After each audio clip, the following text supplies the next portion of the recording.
Okay, so in this example, we were looking at the relationship between the distance, all right, from Atlanta to other cities, so in flights, and the price or the fare of those flights. All right, and you can see by the scatter plot that I think the distance of the flight explains the price. All right, so how far you're flying explains how much it's going to cost.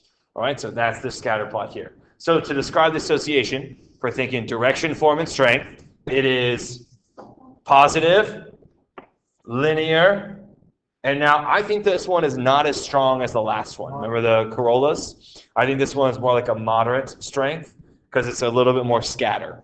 All right, it's a little bit more scattered around the line. Okay, and I've also given you the model here at the top. So interpret the slope. Well, first off, you need to make sure you understand that the slope is 0.078618. All right, so in not context, right? No context of the problem. For each additional unit, all right, for each additional unit of x, the amount that we expect the y value to change is the slope. Okay, so what is our x value here? What's on the x-axis? Distance, right? So miles. Okay, so for each mile that we increase in our flight, okay, so for each additional mile flown, how much do I expect the price to move? Very good. So basically, I expect it, because it's a positive slope this time, to go up by about 8 cents. Okay? So I expect the price to go up by about 8 cents. That doesn't seem like much, right? Just 8 cents? We're talking about one additional mile. Right? So if we were talking about 100 additional miles, which would be more common, right? If you move the decimal over 2 places, it's going up by just under $8. All right, so that's a big difference. All right, but this is what I would write here. For each additional mile that you're flying, you expect the price to go up by about 8 cents, or you could make it specific to go up by $0.078618. All right. Everybody good on the slope? Okay? The key thing is recognizing the slope and then being able to look at this sentence, because you have to choose this as one of the sentences in multiple choice. You have to choose the correct one. Okay? The y-intercept. Well, the y-intercept is 177.215. Okay? So again, with no context, the y-intercept is for 0 units of x. All right, so if x is 0, then the y-intercept is our y value. That's what we expect. All right, so what is 0 units of x in this problem? 0 miles. So are we flying anywhere? No. So if you don't fly anywhere, if you go 0 miles, how much are you paying to get on the plane? $177.22. So if we fly 0 miles, I expect to pay about $177.22.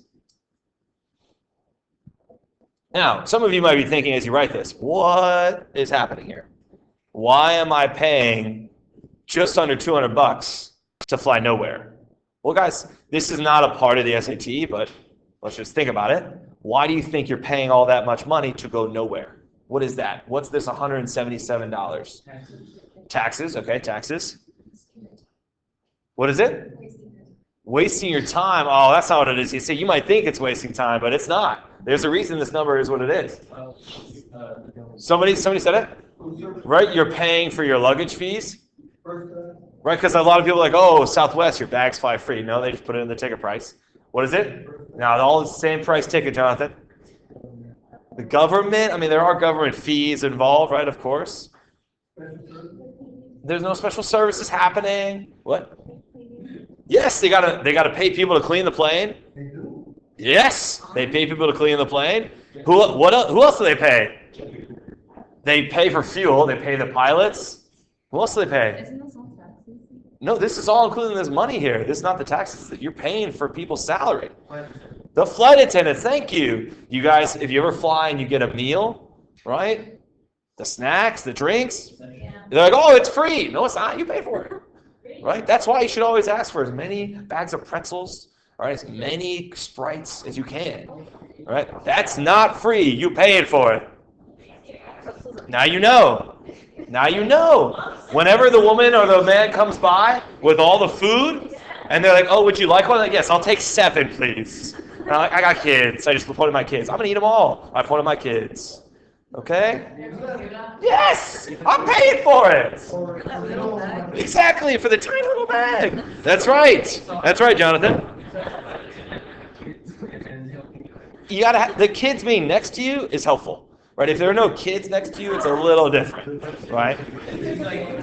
If you're sitting next to some kids, it might work, okay? But you're still kind of a child. That's the problem, though. Okay, so let's go to number 4. Number 4. If my flight is 500 miles, what price am I going to expect to pay? So I'm going to write down the model, y equals 0.078618 times how many miles? 500 miles plus 177.215. All right, whatever that is in the calculator is going to be how much money I expect to pay for a 500-mile flight. Let's see, 0.078618 times 500 plus 177.215, $216.52. Very good. Now, as we already stated in the last example, is that exactly the amount of money you're going to pay for a 500-mile flight? We think it'll be about that much. Okay? Yes, Jennifer. So the x goes with the x. The x is the price, the x is the distance. So in this, Whenever it says x, you plug in what's in the x axis, like what says like x? the x axis goes with the x. Yeah, absolutely. Yeah, this I didn't put the labels, but this is distance. All right, and this is price. Okay, absolutely. All right, what is the distance of the cheapest flight? Now I know again I gave you the data, so you could find exactly what it is. But this question is because on the SAT they want you to eyeball it from the scatter plot. Okay, so the distance of the cheapest flight. Well, first, which dot up here, mine are green, which of the green dots is the cheapest flight?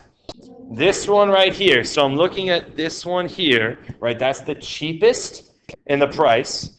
So if I try to draw a straight line down, I've been very bad at this today. See if I do better. Okay, about how far is that flight? Remember, this is like 750 in the middle. So 700 is what I thought. Maybe even 675, 650, right? I think if you're getting past 650, you're going to get a little closer to 500. If you get above 750, you're past the middle. So let's say 700. All right? That's a long flight, yeah. All right? So I think that the cheapest flight is about 700 miles. If you wanted to know for sure, because again, this is not on the SAT, like you won't have the data, but you could actually find the cheapest flight. The cheapest flight is the one to Kansas City. Okay? All right, so it's about 683 miles. So we're close. Right? We said 700, just a little bit over. All right? Any questions on how to do all of these things? Because you're going to have to do all these things for a quiz on Wednesday of next week, as well as on the SAT. Guaranteed all this stuff will be there. I'm sorry? Statistics? No, sorry. You'll see when we start doing the SAT practice next week that the vast majority of these are multiple choice. So they'll have the sentences in the answer choices, and you've got to pick the right one. All right, but I wanted you to practice, writing what the sentences are.